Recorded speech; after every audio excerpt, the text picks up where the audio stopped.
Bienvenidos al primer módulo, Conceptos Básicos. En esta clase entenderás el panorama general de la seguridad informática y qué es lo que debes de proteger como todo un experto en seguridad para convertirte en un ethical hacker. Para esto hay que ver primeramente qué es seguridad informática, porque es algo que debemos de conocer, qué es lo que vamos a proteger. Seguridad informática protege unos activos que están relacionados con las tecnologías. Por ejemplo, tenemos información, donde viene base de datos, documentos, infraestructura, donde vienen, ¿sabes qué? Servidores, equipos de seguridad perimetral. Tenemos usuarios. ¿Por qué los usuarios si no están relacionados directamente con un servidor? Sí están relacionados y tienen mucho que ver. Ahorita vamos a ver algunos ejemplos. Primeramente, hay que ver un panorama general de cómo estamos a nivel internacional. Por ejemplo, esta es una encuesta que se llama CEO Survey, donde les preguntan a los encargados de la información, a los Chief Information Officer, ¿sabes qué? Para ti, director, ¿cuál es uno de los riesgos que tienes más presente en tu organización? Los cuales dicen que el 77% y en primer lugar tenemos el cibercrimen organizado, ese grupo de personas que se juntan para delinquir. Después tenemos cibercriminales amateurs. Después, en tercer lugar, dice gente desde adentro, gente desde la misma empresa. Por eso les decía, los usuarios son importantes. Muchas veces compramos equipamiento de la última tecnología, de la última generación, pero no nos damos cuenta que el ataque puede venir desde adentro. Que un usuario con un simple clic, que les manden un correo y le den un clic, pueden vulnerar todo ese ecosistema de seguridad que hayamos implementado. Así que es importante concientizar a los usuarios. Luego tenemos el Verizon DBIR, que es un análisis o un estudio en el cual dicen cuáles son los incidentes y las brechas y cuáles son los actores involucrados en ella. Hay que tener en cuenta que es un incidente y que es una brecha. Un incidente es aquel que compromete tres pilares o tres propiedades importantes, que es la parte de confidencialidad, integridad y disponibilidad de la información o de estos activos que van a proteger. Para esto, dicen que el ataque de negación de servicio derivado del hacking es el número 1. Después tenemos por pérdida derivado de un error y por phishing derivado de un ataque de ingeniería social. Después tenemos la brecha. La brecha es cuando ya, una brecha de seguridad es cuando ya la empresa, en este caso, asume que hubo un incidente, donde ya da la cara y dice, ¿sabes qué? Sí tuve un problema de seguridad. En estas brechas, dicen que la principal causa cuando las empresas dan a conocer es por el uso de credenciales robadas, en cual algunos usuarios tienen la mala costumbre de, por ejemplo, se meten a un foro, se meten a Facebook, se meten a Google, se meten a Yahoo y utilizan la misma contraseña.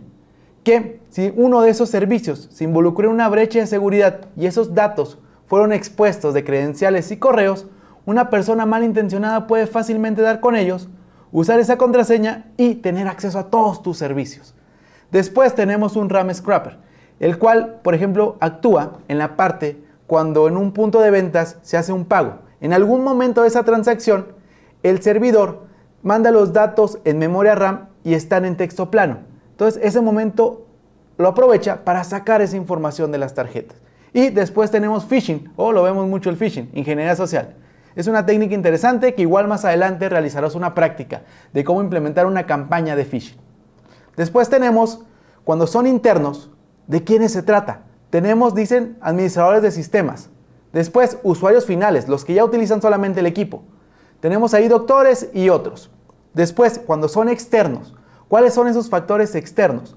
Ya dijimos, crimen organizado, casi la mayoría coinciden en eso, tanto los CEOs como en este reporte.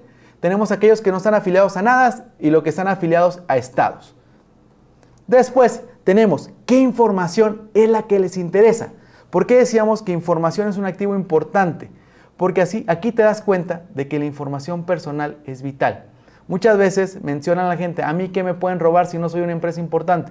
Pero la información personal vale mucho. Así que debemos de tener mucho cuidado al momento de cómo protegemos nuestra vida digital. Debe ser similar a cómo protegemos nuestra vida real. Para este caso, tenemos también en el segundo lugar datos de pago, de tarjetas. Y tenemos datos médicos, también es algo que les llama la atención a los malos. Pero no todo es culpa de los usuarios. También los programadores tenemos una cierta parte de esta culpa. Dice que más del 85% de las aplicaciones tienen al menos una vulnerabilidad. El 85%. De ese 85%, el 13% tienen al menos un defecto o una vulnerabilidad crítica. Entonces, también no todo es culpa de los usuarios. Los programadores también tenemos mucho que ver en esta parte. Hay que concientizar también a los desarrolladores a realizar software de manera segura, a establecer metodologías del desarrollo seguro. En este estudio de Veracode del estado de seguridad del software tenemos, ¿sabes qué? Estos lenguajes de programación son susceptibles o tienen componentes vulnerables, de los cuales tenemos algunas vulnerabilidades más famosas. Por ejemplo, tenemos fallas de SQL injection, que están presentes en una de 3 aplicaciones. Tenemos ataques cross-site scripting, que están presentes en la mitad de las aplicaciones. Por eso es importante que actuemos. Me dice este estudio que el 87% de los compromisos o de cómo comprometer la seguridad de una empresa o de un activo me toma minutos o toma minutos, de los cuales solo el 3% se descubren en minutos y el 68% se descubren en meses o más. Por eso las empresas muchas veces no conocen o no saben que fueron víctimas de un ataque hasta tiempo después. Tenemos cómo está la era digital o cómo afecta esta era digital en el mundo. Tenemos 7.593 billones de personas, una urbanización del 55% en la cual tenemos usuarios de Internet con una penetración del 53%, donde tenemos usuarios activos en redes sociales y en móviles, de un 42 y un 68%. Sabemos hacia dónde va la tendencia, hacia la parte de la portabilidad, lo móvil. Y, sumamente importante, ¿qué pasa en 1 minuto 60 segundos? Todo lo que se genera en 1 minuto en Internet. Por eso es importante la información que tú puedes contener. Mira todo lo que puedes generar en 1 minuto. Por último, veremos qué es seguridad de la información, de qué se encarga o qué protege. Ya vimos unas propiedades, hablamos de confidencialidad, integridad y disponibilidad. De eso se encarga la seguridad de la información, de proteger estas propiedades cuando hablamos de un activo de información. Para esto hay que explicar qué son estas propiedades. Primero, tenemos confidencialidad, de que la información no esté disponible o no sea divulgada a personas no autorizadas o a personas que no tengan los permisos para ver o para acceder a ella.